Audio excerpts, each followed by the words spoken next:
What was to happen if a woman was cleared of committing adultery according to Numbers 5?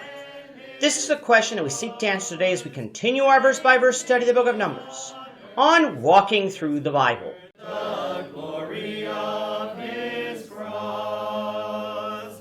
If you have a Bible with you, you can turn to Numbers chapter 5. We're going to be reading from verses 23 to 31. If you don't have a Bible, don't worry. Just follow along with us on the screen.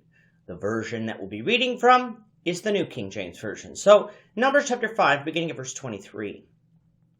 Then the priest shall write these curses in a book, and he shall scrape them off into the bitter water. And he shall make the woman drink the bitter water that brings a curse. And the water that brings the curse shall enter her to become bitter. Then the priest shall take the grain offering of jealousy from the woman's hand, shall wave the offering before the Lord, and bring it to the altar. And the priest shall take a handful of the offering as its memorial portion, burn it on the altar, and afterward make the woman drink the water. When he has made her drink the water, then it shall be, if she has defiled herself and behaved unfaithfully towards her husband, that the water that brings a curse will enter her and become bitter, and her belly will swell, her thigh will rot, and the woman will become a curse among her people. But if the woman has not defiled herself and is clean, then she shall be free and may conceive children. This is the law of jealousy, when a wife, while under her husband's authority, goes astray and defiles herself, or when the spirit of jealousy comes upon a man, and he becomes jealous of his wife. Then he shall stand the woman before the Lord, and the priest shall execute all this law upon her. Then the man shall be free from iniquity, but that woman shall bear her guilt.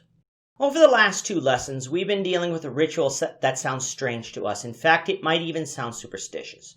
But it isn't superstitious because God ordained it. God was the one speaking through it, not the stars, not an astrologer, some witch doctor. And because God was the one speaking through it, it shouldn't be viewed as something trivial either, or an adoption of false religion. At issue here was a situation where a husband thought his wife had committed adultery, but had no proof.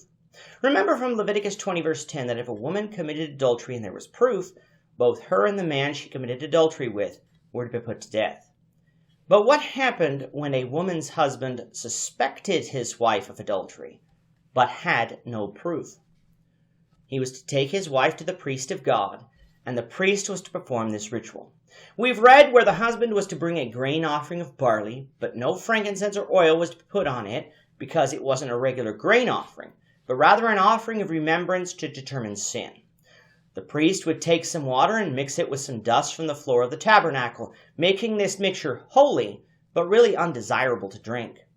The woman's head would be uncovered because the covering was a symbol of subjection to her husband, something that was being ascertained by this ritual. The woman was to agree to this ritual being performed and would be put under oath. If she drank of the water and her belly swelled and her thigh rotted, then she was guilty of adultery. Otherwise, she was innocent. We said that we don't know specifically what this disease was, but from today's reading, we can surmise that it had something to do with childbearing, since the water mixture wasn't poisonous and would not cause illness simply by drinking it. Coming out of verse 23, we find the conclusion of this ritual. The priest would write the curses spoken of in the last lesson in a book, and shall scrape them off into the bitter water.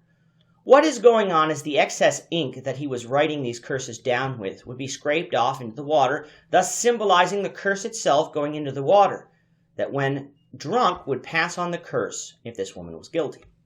The grain offering of jealousy, that barley offering spoken of earlier, would be taken from the woman's hand, and the priest would wave the offering before the Lord.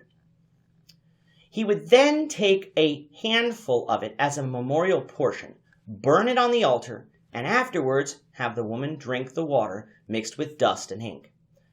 If the woman behaved unfaithfully towards her husband, the curse would be upon her, and her belly would swell, and her thigh would rot. The woman would become a curse among her people. But if the woman had not defiled herself, she shall be free and will be able to conceive children. From the language here, it is unclear if the guilty woman would be stoned for her adultery or not. On the one hand, the Lord had proven to the people that the woman had committed adultery. However, the man with whom she committed adultery was also to be stoned according to Leviticus 20. So perhaps the woman's life was spared and she had to live out her days with this curse upon her. As we said in previous lessons on this topic, we never read of this ever being done in Scripture, and in fact, research would show that it had been abandoned in Jesus' day. Perhaps this had to do with the availability of the bill of divorcement that we'll find instructions for in the book of Deuteronomy, instructions that thus far have not been dealt with in the Old Testament, rendering this practice unnecessary. Whatever the case, this was part of the law of Moses and could have been practiced in Israel fully sanctioned by God. However, one question that people have is, what happens to the man who falsely accuses his wife of unfaithfulness? First, we must admit that when accusations are proven false, the motives of the one who brought the accusations don't have to be sinister. They could simply be mistaken. But in the case of a husband that was mistreating his wife and intentionally slandering her, that would be a sin even under the law of Moses, according to Exodus 23, verse 1.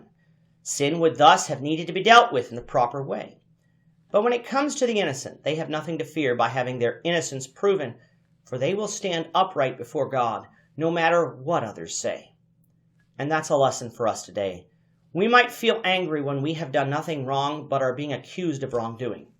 Let's not fret about it, though. We know our standing with God, but if we have to prove so before men, so be it. Let the will of the Lord be done in all things.